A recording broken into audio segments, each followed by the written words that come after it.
എന്തൊറ്റി start ആവുന്നില്ലല്ലോ. എടി എന്താ ചെയ്യാ? സ്റ്റാർട്ട് ആവുന്നില്ല വണ്ടി. നിങ്ങൾ ഒന്നുകൂടി നോക്ക്.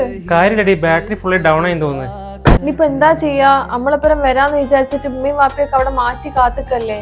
ഞാൻ കാരണം ഇപ്പൊ ഇന്നത്തെ എല്ലാരും പോക്ക് മുടങ്ങിയല്ലോ. അത് സാറില്ല ഷിക്ക, നിങ്ങൾ കാരണമൊന്നും പറയണ്ട. ഞാൻ വാപ്പനെ വിളിച്ചോക്കട്ടെ അവർക്ക് വണ്ടി അറേഞ്ച് ചെയ്യാൻ പറ്റുമെന്ന്. പക്ഷെ നാളത്തേക്ക് നിങ്ങൾ ഈ വണ്ടീന്റെ ബാറ്ററി റെഡി ആയി കിട്ടുമോ നോക്കണ്ടേ. ഞാൻ ഒന്ന് കൊണ്ടേ കൊടുത്തു വരട്ടോ, നീ കുറച്ചു നേരം വെയിറ്റ് ചെയ്യും. അല്ല പോയിട്ട് എന്താ ഷിക്ക? അത് ബാറ്ററിന്റെ ഷെല്ല് കംപ്ലൈന്റ് ആണോ അല്ലേ? വാറണ്ടി കിട്ടാൻ എന്തായാലും 2 ദിവസം എടുക്കുമല്ലോ. അല്ല 2 ദിവസോ? ഇന്നത്തെ പോട്ടാ ഷിക്ക, നാളെ ഇപ്പൊ എന്താക്കൂ? വെല്ലുമൊക്കെ വരുന്നതല്ലേ. ഞാൻ എന്തായാലും റാഷിനെ ചോദിച്ചോട്ടെ, ഓനക്ക് ഞാൻ ഒരുപാട് വർഷം കാറൊക്കെ കൊടുത്തല്ലേ, ഓൻ എന്തായാലും തരാണ്ടെത്തില്ല. ശരി, ഞങ്ങൾ ഓനോടൊന്നും ചോദിച്ചു നോക്ക്. എടി ഞാൻ അവനെ വിളിച്ചടി, ഓന്റെ കാറിന്റെ ഇൻഷുറൻസ് തെറ്റിക്കെടുക്കണല്ലേ, അതേപോലെ ടയർ മൊട്ടാണല്ലേ, അതൊക്കെ പറഞ്ഞ് ഒഴിവാക്കിയത്. അതല്ലേലും അങ്ങനെയാണ് ആഷിക്ക.